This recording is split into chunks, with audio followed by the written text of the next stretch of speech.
Hello, listeners. Welcome back to Behind the Bio, Lisi's podcast where two lawyers talk about turning points in unusual careers. I'm your host, Julie Osek-Ackerman, and my conversation with Jen Leonard left me curious and excited about AI and lots of other ideas. We talked about using human-centered design in the court system, how generative AI could expand access to justice, and Jen's new venture, Creative Lawyers, where she works with leaders to help legal teams thrive in our ever-evolving future. Here is Behind the Bio. I know you're going to enjoy this one.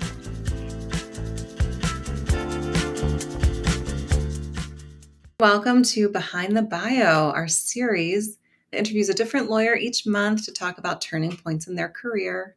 I'm your host, Julie Osek-Ackerman, and I'm really excited to introduce today's guest.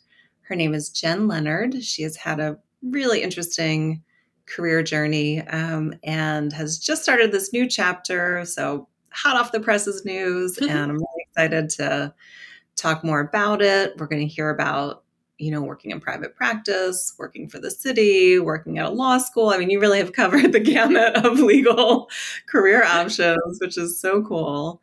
And then this new business, which sounds, I really am truly fascinated by what you're up to and definitely want to hear more about that. So welcome, Jen. Thank you so much, Julie. It's a pleasure to be here. Thank you for having me. Oh my gosh, I'm so glad we could work it out. So let's see. So as I said, we're going to talk about the turning points and then a couple of fun questions.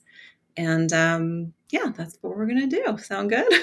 Sounds terrific. I'm excited. All right, great. So let's get started. I had asked you, to send me a couple turning points before the interview. And the first one you had said is leaving your private practice to become, I think you were the chief of the legal department for the city of Philadelphia. Is that right? I was the chief of staff to the city solicitor. So she was the head of the legal office. Just to give a little bit of context for what the office does, I think that office in particular, which is called the law department, tends to be a little bit under the radar as compared with the district attorney's office. For example, everybody knows the DA's office, which handles all the criminal matters in the city of Philadelphia. The city of Philadelphia's law department, by contrast, handles all of the civil legal matters that confront a city, from litigation to labor and employment issues to civil rights issues. We represented the police department, the prisons department, adult health and behavioral health departments as well. The Department of Human Services, which handles all the foster care and adoption proceedings in the city, real estate development, pension work. I mean, it really legislation and appeals really runs the gamut. But I think a lot of people don't know about the law department in the same way, maybe because there's not a Law and Order version of a city law department. But I met my husband there, and he had the job before me. I was chief of staff. He was chief of staff to the former city solicitor, and he described it as being an emergency room lawyer. You just came in and you had no idea what was coming through the door that day. It was always interesting, and you had to figure out how to handle it. And I think that's the best way I could think of to describe that job. It was the coolest legal job I could imagine. Oh, and what were you doing before that job? So I was a litigation associate with a Center City law firm, Montgomery McCracken. And before that, I clerked for the Pennsylvania Supreme Court right out of law school. Oh, you did? I did. And that was a great experience too. It's really interesting because you don't know how different experiences in your life will relate to later experiences. And maybe we'll get to this, but I'm really passionate about attorney well-being and have taught for the last 5 years a class on the connection between well-being and ethics. And in my very first job out of law school at the Pennsylvania Supreme Court, I was my justice's liaison to the disciplinary docket and got to see a lot of the things that ended up getting lawyers into trouble. And at that time, that was the early 2000s, people really weren't using vocabulary like well-being, burnout, disengagement, all of the things that we talk about now, which is fantastic. But those were the actual things in many cases that were leading lawyers astray. So it was really interesting to have that early perspective and then be able to build that into the content that we talk about with our law students as they're getting ready for practice. Yeah, I noticed that course description somewhere in maybe in your bio, and that's really interesting. I had never, until that moment, thought about the connection between those two things, but makes sense, right? Yeah, I hadn't thought about it at all, maybe until we had been presenting the well-being content for a while. And it occurred to me when I was reading some of the materials that that was exactly what I was seeing because as your audience will know, as you will know, one of the things that the state Supreme Courts take most seriously is mishandling of client funds. And that sounds like maybe it wouldn't be a well-being issue, but in fact, in many cases, because of drug dependency or just because of general inability to manage your practice because of well-being issues can lead lawyers to mishandle client funds. So it actually is really inextricably linked to our well-being and mental health. Wow.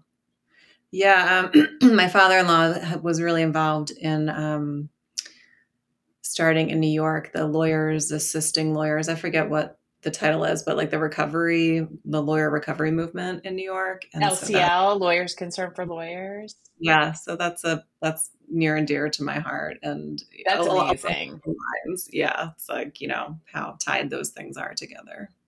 That's fantastic. I actually have a personal struggle and journey with well-being from the time I started law school. I was always, a really happy, positive, high-achieving student in college and everything before college. I think I was very much a baby when I started law school. I went right through. So I think I was actually 21 when I matriculated, which is very Wow. my stepdaughter now is 21. So, I see her and I see how young she is. And law school really threw me for a loop. It was just such a different learning environment. And even though now I would say I'm sort of introverted and extroverted, I'm very much introverted by nature. So Socratic method was really difficult. The pressure around exams was something I hadn't experienced before.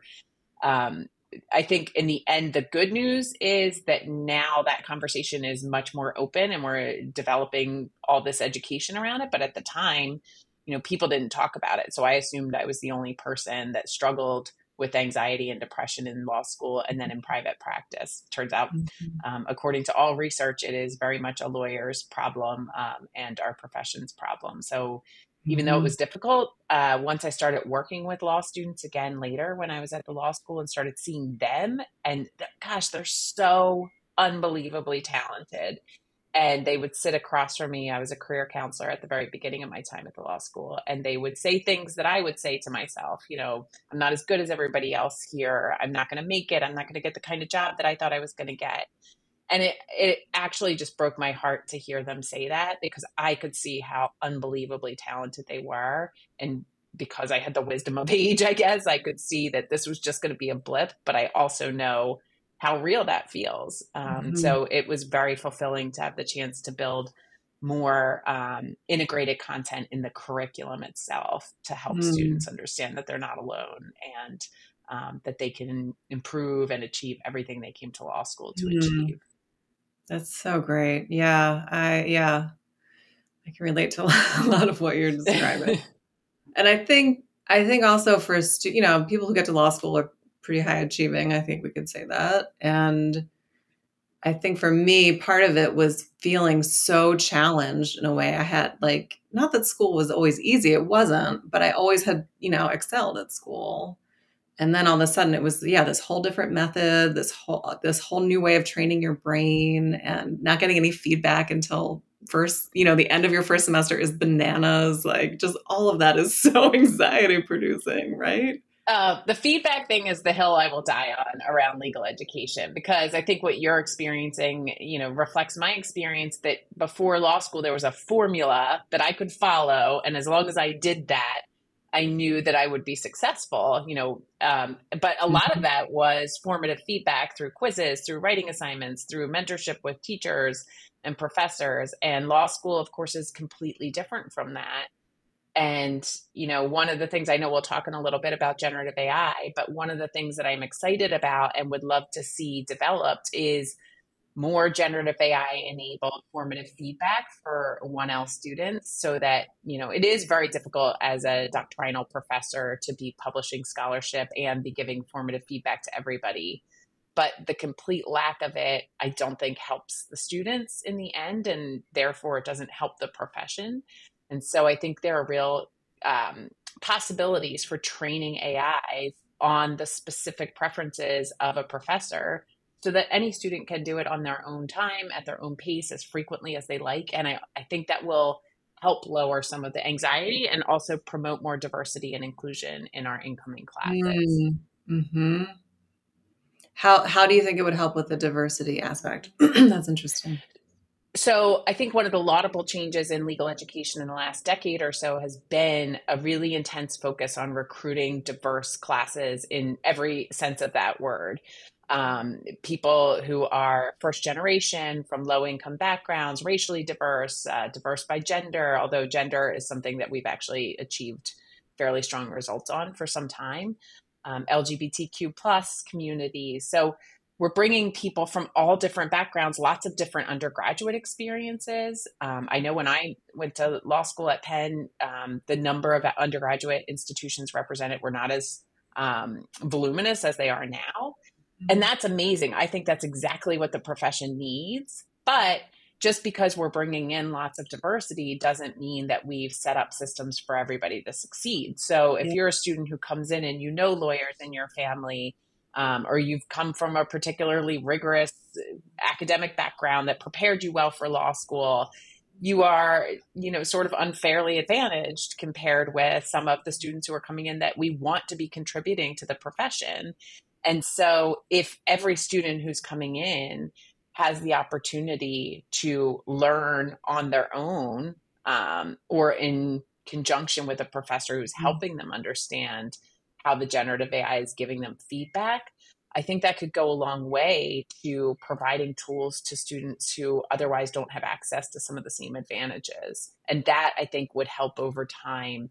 And I also think this could help in firms as well, with incoming associates being able Mhm. to learn from AI trained feedback that is specific to the partner or the senior associate you're working for. And maybe that's a conversation we haven't yet gotten to, is the connection between DE&I and generative AI. We're focused a lot on the bias part, which we certainly need to be focused on, but I think there are also upsides to it.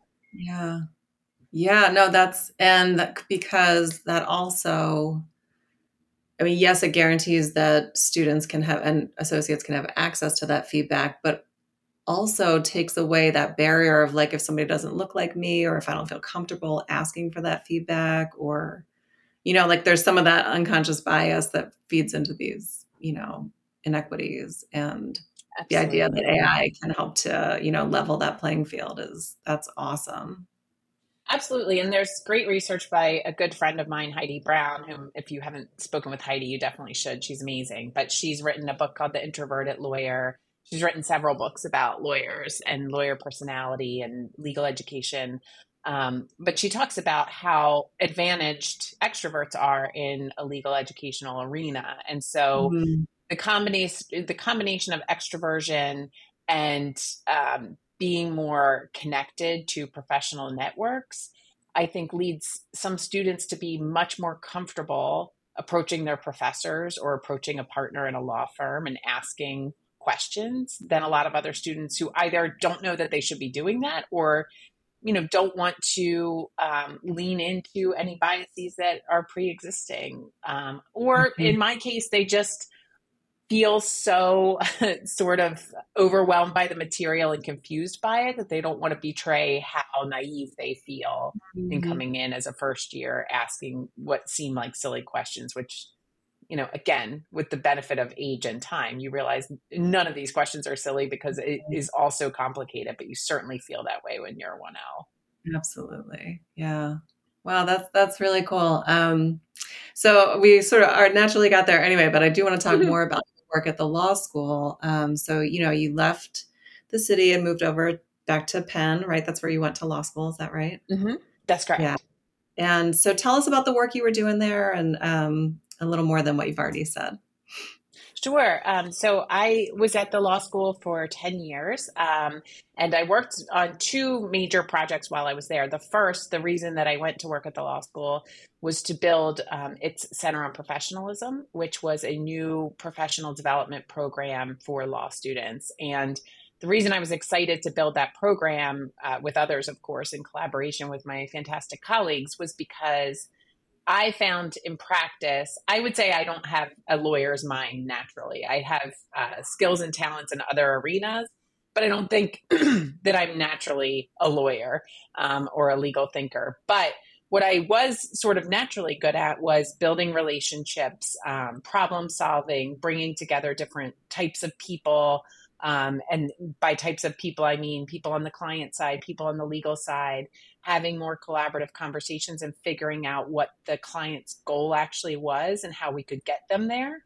And excuse me, we weren't really teaching much of that content and those skills in law schools. And there was, all the way back to 1992, there was the famous McCrate report from the ABA advocating that schools be teaching more of these skills. And to its credit, Penn built this program, and I had the great fortune of leading it and thinking about what do new law students need to complement their doctrinal skills and what they're learning in their legal research and writing courses. So I got to build programs around executive communication, certainly around some of the well-being things that grew over time, but sort of how do you manage yourself? How do you manage a project? How do you manage your time? How do you build relationships with clients? How do you navigate interoffice dynamics and politics? How do you grow your career? So all of the things that are really the more human elements of becoming a lawyer that are not explicitly taught is the first program I built with others. And in that time, I also was able to start teaching in law school, which for me was very funny because I just felt like I was such an inept law student that the idea of me teaching law students just was so disorienting to me. But I'm from a family of educators. Actually, my dad was a Philadelphia public school teacher for 40 Oh, years. My yay. aunt was a teacher. Yes. My And it husband is turns a out public school teacher, so yeah. in which district? Philly. My husband is, yeah. Oh, is he? Yeah. Uh-huh. Oh, we'll have to talk more about that. Oh, that's amazing. Um, and that I think I don't have a lawyer's brain, but I think I have an educator's brain. And I think that I really love trying to come up with different ways to help people understand how to grow and nurture their own minds and learn content, of course, but also learn skills that will help them become lifelong learners.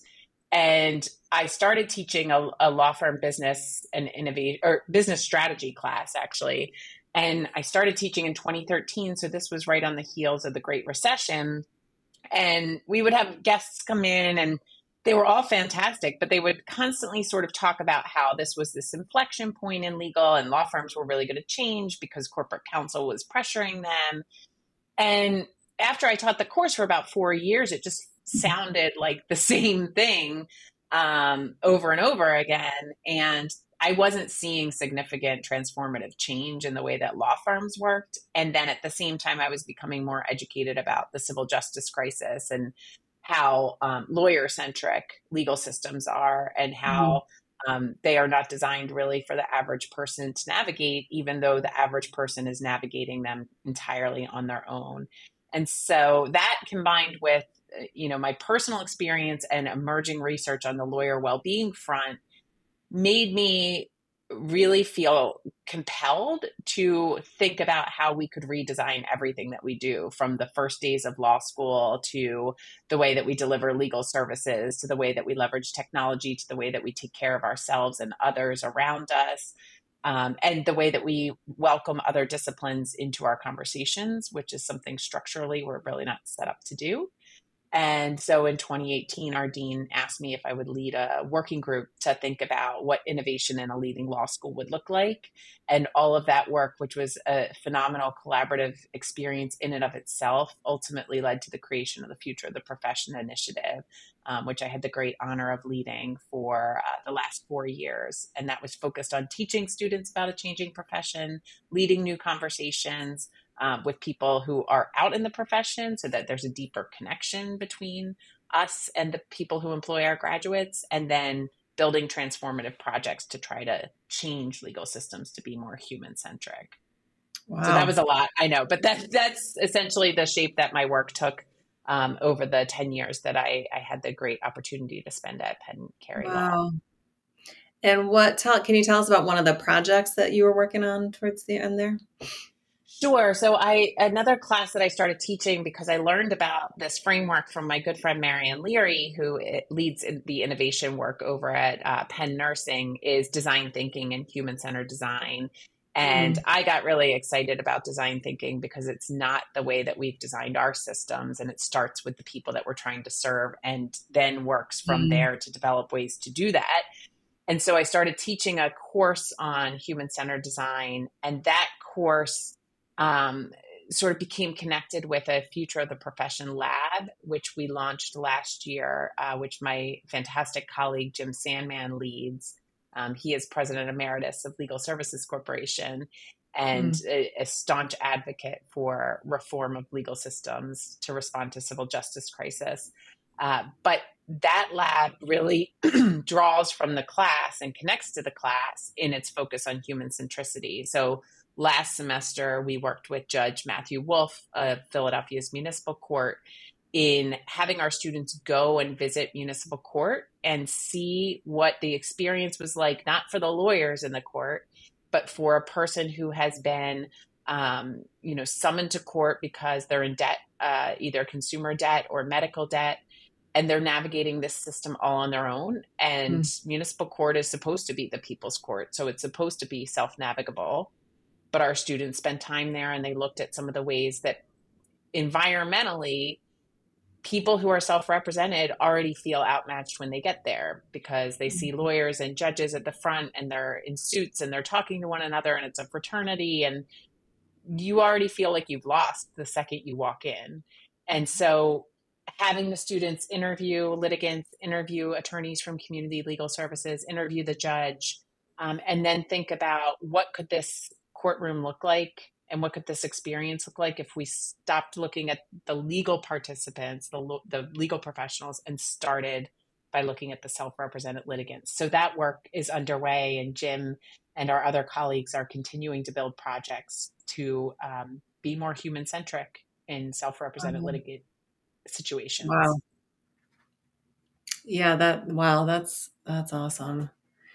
Yeah, so part of my legal work was I worked at Catholic Social Services representing immigrants before law school, and then I did a lot of immigration law in my career. And yeah, so add to whatever challenges there are, language differences, cultural barriers, not having legal status in this country, and there, of course, there's no right to an attorney in immigration court, which is civil proceedings. So I really see the need for that, making things more human centric, and just think it's awesome that Yeah, and the if you people are doing that work to try to make some changes.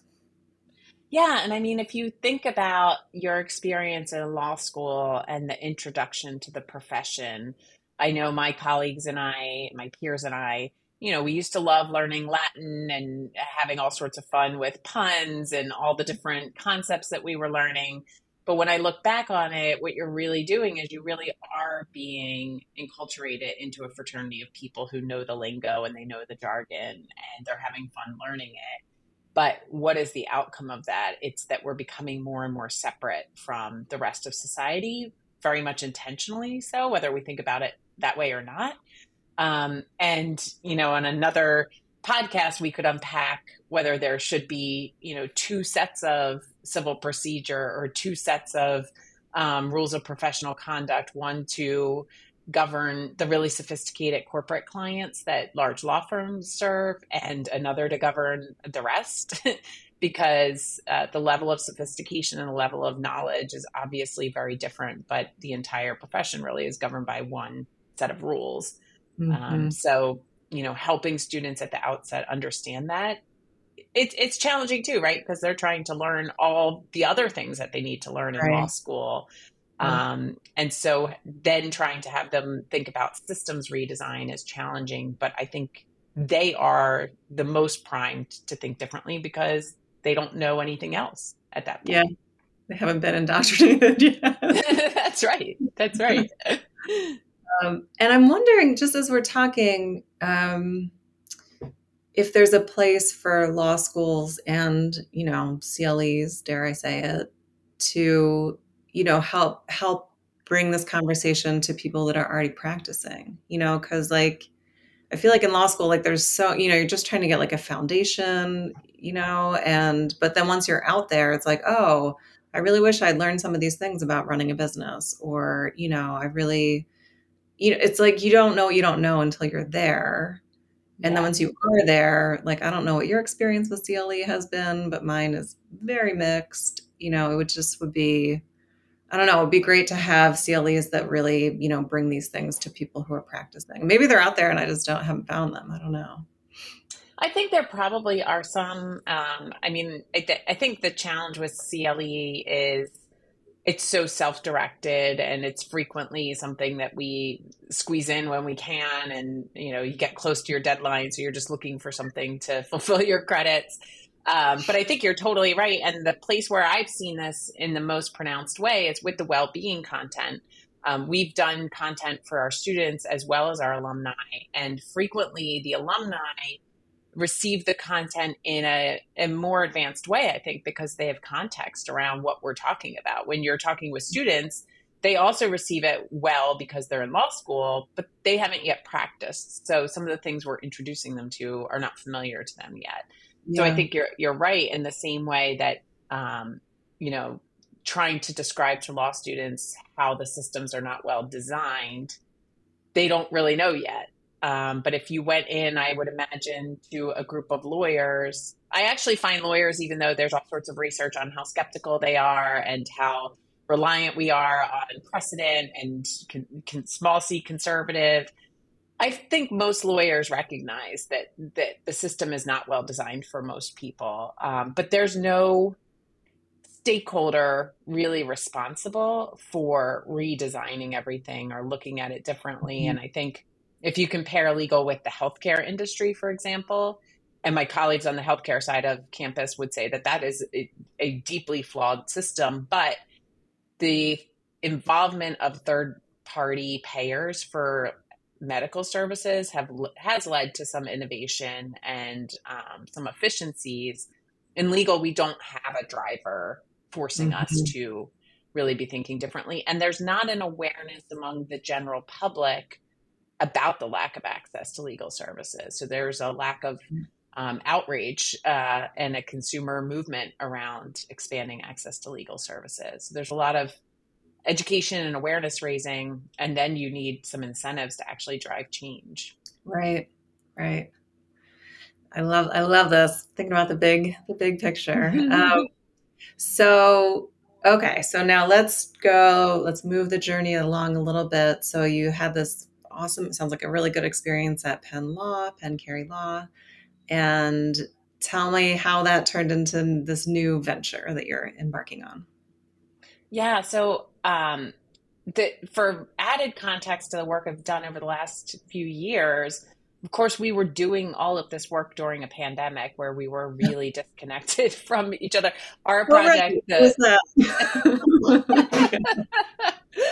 our project launched February 28th of 2020. So we were ready to hit the ground running. We were ready to do all this fantastic stuff on campus. And then 2 weeks later, we were just in the murky mess of COVID and just trying to figure out what we could possibly do on Zoom to build a whole project.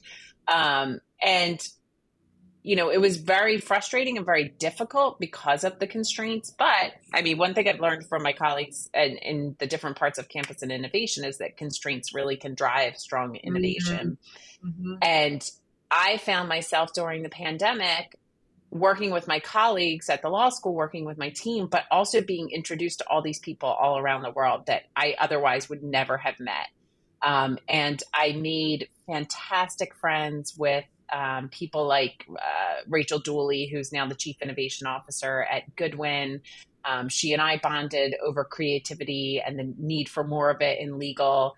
And because we were sort of stuck in our houses, we had sort of the luxury of sitting on Zoom calls and thinking about what that could look like over time. And I was talking with corporate GCs and law firm managing partners and judges and just this hugely diverse group of stakeholders. And because the profession has been so slow to change and because it was disrupted so abruptly, people didn't know what to do or how to think about innovation. And so I got more and more incoming inquiries from places that really wanted help with educational content and workshops and some keynote presentations. And I loved working with individual firms and individual GCs offices to help them think through and do podcast recordings like this and talk about the issues. And, one of my board members joked that in the role that I had at the law school, I started getting introduced to more innovators and entrepreneurs, which made me realize that I wanted to be more entrepreneurial and innovative. And so, like everybody else, I was doing a lot of introspection during the pandemic and what do I want my life to look like on the other side? And what I really wanted was the freedom to be really creative, to build something. I like building is another thing I've learned from the professionalism program to innovation. And I wanted to build this new thing, this new venture that was entirely of my creation and focused on all the things I care about in the legal profession and expanding my ability to reach clients and reach everybody and help work on custom tailored programs that would educate, inspire, get people thinking in new ways and bring all of this great stuff that I've learned at Penn to the broader profession. So I would have never thought of myself as an entrepreneur. I am like the classic lawyer, conservative, risk averse, rules following, people pleaser. But I don't know. I felt like if I were on my deathbed and I didn't try this, that it would be probably the biggest regret of my life. So as scary as it is, now that I'm doing it, it feels like the right thing to do. And I've also feel like it might fail massively. And unlike in 2019, I'm okay with that in 2023. And I think that's another change the pandemic created in me, at least. Yeah. Well, I'm excited, really. I think I'm like, yeah, I'm inspired. I'm feeling really excited about this for you and for the profession. And I guess, let's see, I did it. There was something else. Oh, two more things I wanted to ask about. One, which might be a little faster. I saw that you're going to be offering or maybe are offering pause retreats for women lawyers. And I'm very interested in hearing more about that. Can you tell us about that? Absolutely. This, I would say, is my biggest passion project. And I'm going to start with a pilot version in the early 2024 with people I know who are women lawyers who are mid to senior level. And I'm so fortunate to have amazing women lawyers in my life. And what I really realized during the pandemic, I started this monthly group on Zoom called the Lean In, Lean Out, Lie Down Circle. And it was really, I stole it from Ali Wong, the comedian, because she has this whole thing about how she doesn't want to lean in. She just wants to lie down. And I was talking with all these women in my life on Zoom or over drinks or when we were allowed out of the house. And everybody seemed to be saying the same thing. Like we're basically in our 40s now. Some people have kids, some don't.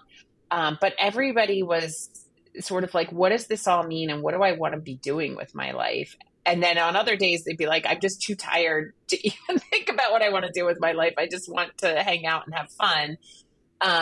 But so I started bringing everybody together monthly, and there were about 10 of us, and we would talk about everything. I mean, like ranging from, I need to update my resume. Can somebody coach me on salary negotiations to like, I got this great coupon for discount wine and you guys should go get some. I mean, like anything that we could do to support each other during this weird time, we did. But that sparked an idea in me that lawyers in particular, I think two things happen. I think one is you start down a very specific, well-defined path, and most of your peers also are headed down that path.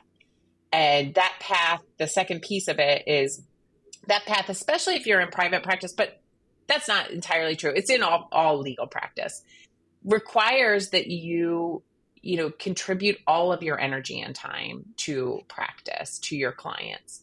And that's fantastic for everybody else. But what that means for us sometimes is that we don't get a chance to hit pause, and we don't get a chance to reflect on what we actually enjoy and what we don't want to do any more of.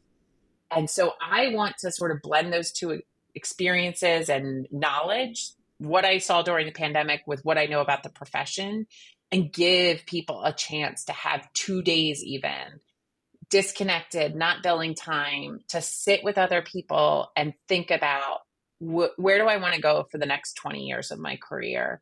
And maybe that's, building on what you're already doing, or maybe that's, I want to pivot to something totally different because this is not what I want to be doing forever. And so I'm really excited about that project in particular. And I could see it being relevant for law firm women's committees. You could create curriculum that is designed for people who are staying within a firm and looking for leadership opportunities. And we know there are huge attrition problems for women in law firms. Or it could be a collection of individual lawyers who are looking to make a change or looking to be introspective. So I'm really excited about that. I think in January, I'm going to recruit some very close friends to give me intense feedback on the experience so that we can make it stronger and then start offering it to the profession at large. So any thoughts you have, if you want to be part of the pilot, you are welcome, Julie. I would love that. Put me on That the would list. be amazing. Oh, amazing. I'm writing your name down now. You're on the list. But what do you think? I mean, what excites you about that? Let's see. I mean, a lot of things. I'm in a similar, age. It's part of my career as what you're describing. And just the idea of on a larger scale, kind of what we're doing now is like taking the camera back to look at a bigger picture and think about yes, there are so many, I feel, okay, Julie, let's focus. There's so many, I think a lot of us, and I put myself in this group, have a lot of interests and a lot of gifts and a lot of skills. And, you spend some time building, you get on a path and you stay on that path. And then it's, at middle age, which I guess is where I am. You just start thinking about okay, I've done all these things and they've been good or bad or whatever. And do I want to stay on this path, or is it time to make a change? And I think I've those questions have just been, present for me for a while also. So I love the idea of gathering with other women in a similar, state of mind, similar position. And just, making some space for it. I think that's a great idea. Same. And the thing that excites me when I talk with my women friends in particular, and maybe down the road, if this becomes a thing, it wouldn't just be women, because I certainly know all lawyers sort of have these questions, but my circle happens to be women at the moment. But what I find interesting is I have a good friend, and she's a highly successful corporate attorney in-house. She is moving her way through the ranks. She has no interest in leaving. She wants to, put the pedal to the metal to the pedal. She wants to keep driving forward. And she's equally interested in this work as my friends who are sort of I don't want to practice at all anymore. I want to become a novelist, or, I want to go back to school to become a teacher. And that to me feels to the extent that I've learned anything about entrepreneurial mindset yet, it's you're seeing this commonality across people who they do have a shared educational background, shared career background, but there are differences in what they want to do, but they all are craving the chance to get together with other supportive professionals and just to have time, like you're saying, to explore their own interests.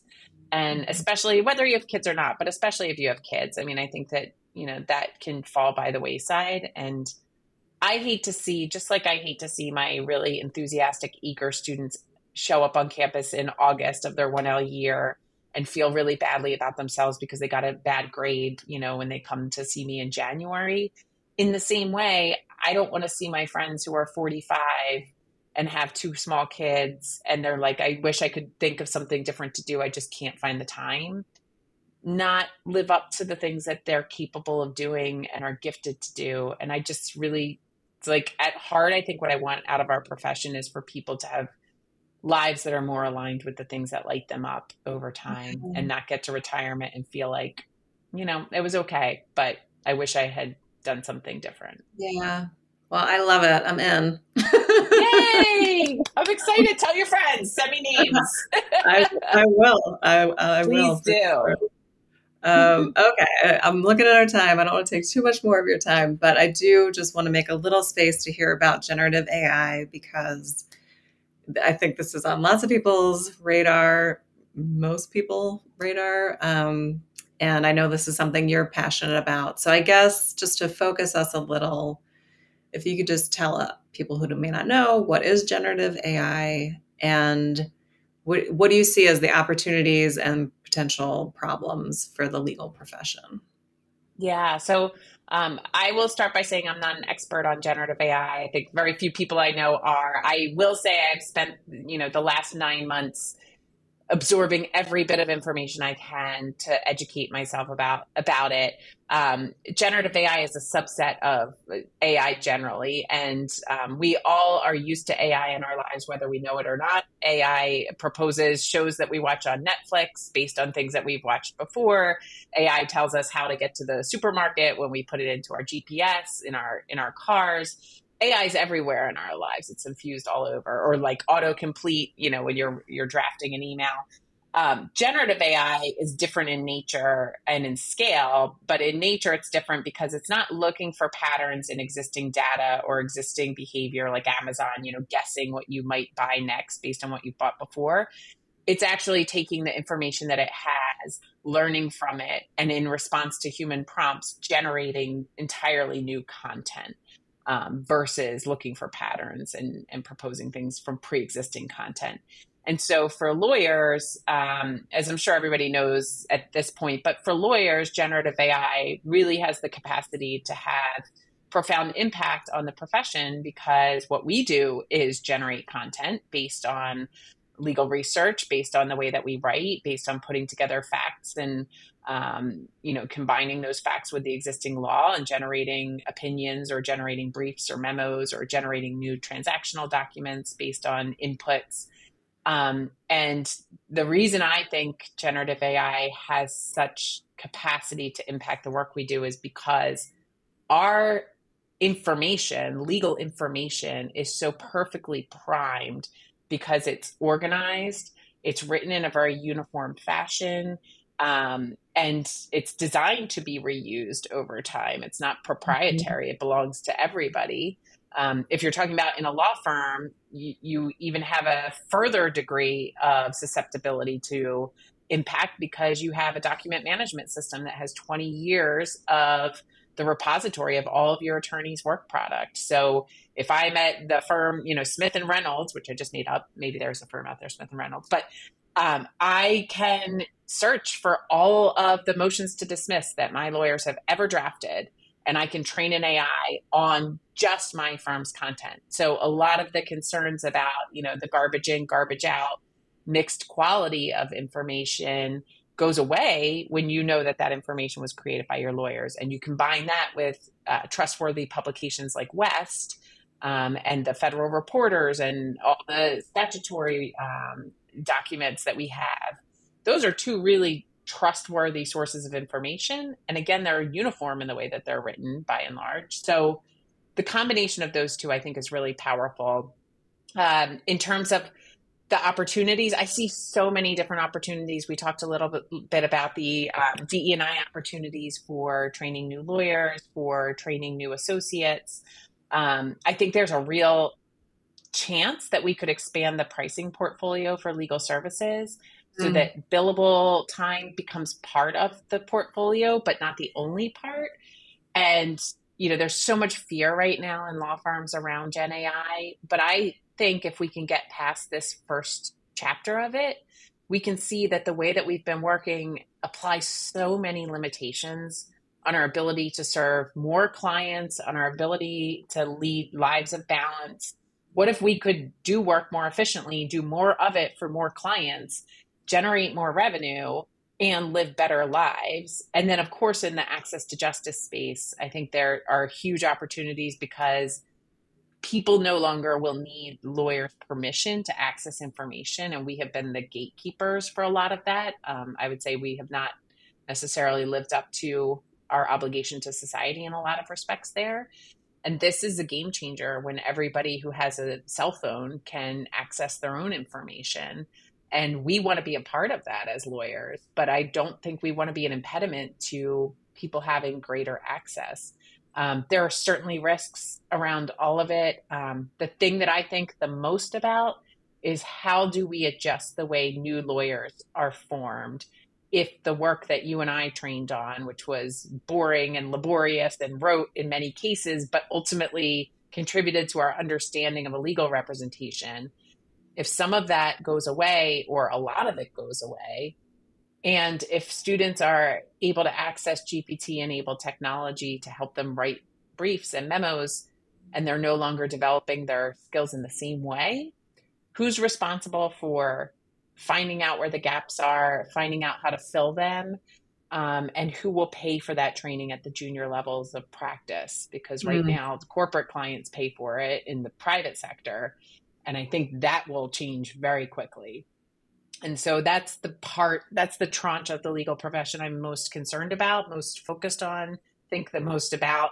And I'm trying to work through my company now to help firms and law schools think through what that means for them and how we can get our arms around it and respond thoughtfully without fear. Well, and I was thinking today that when I went to law school, it was, and I don't know if law schools still do this, you would know. We still learned on the books. Like we still went to the physical books in the library and had to look at, oh my gosh, I'm blanking. What's the word for checking citations?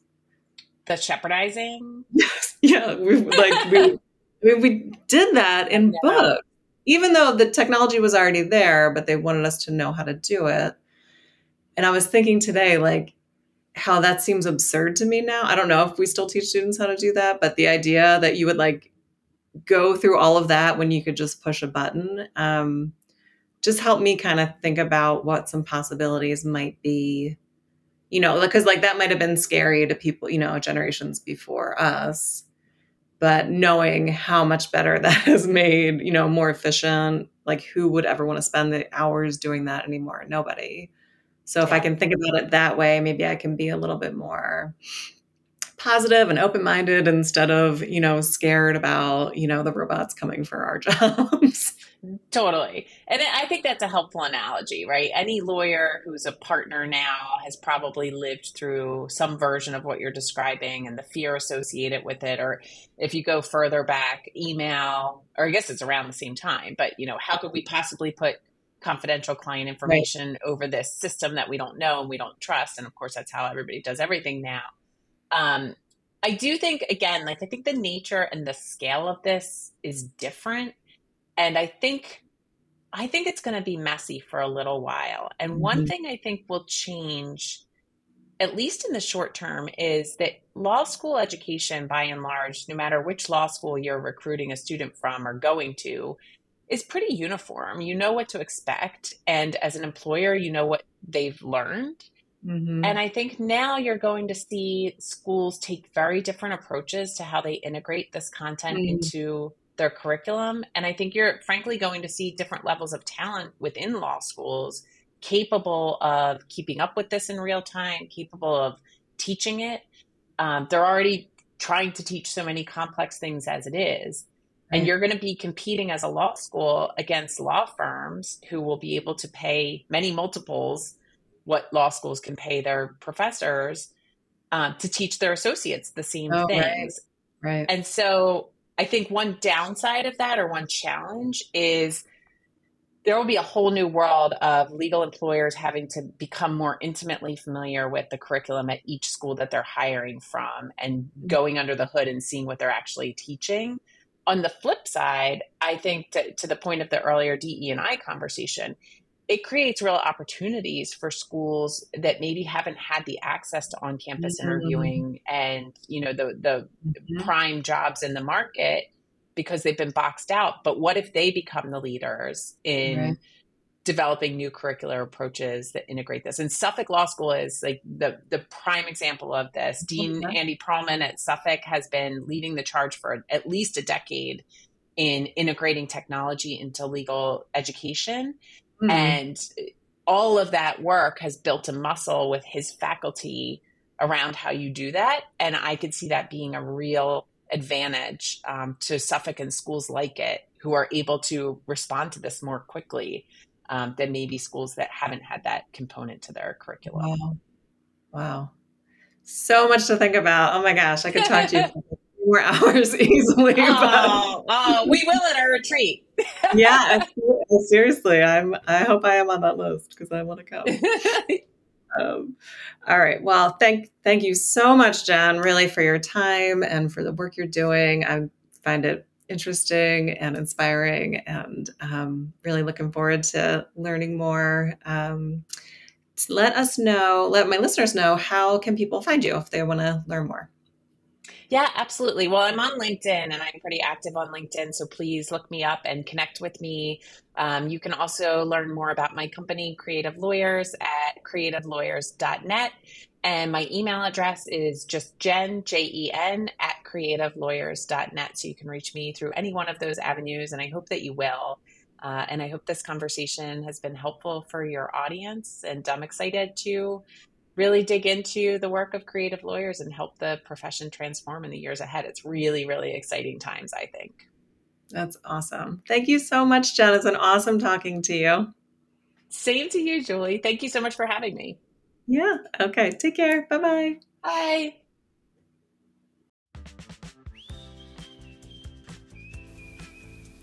You have been listening to All the Things, the podcast from Legal Internet Solutions Incorporated, where we bring you all the things. Whether it's 3 things we learned, hearing from a legal marketing insider, an Ask Me Anything session, or that one more thing we've been dying to tell you all month long but couldn't. That's all the things. Our next episode will be out in a week wherever you get your podcasts. And you can join us for the live events every Friday at 12:30 Eastern on our LinkedIn channel for our live stream where we bring you all the things live.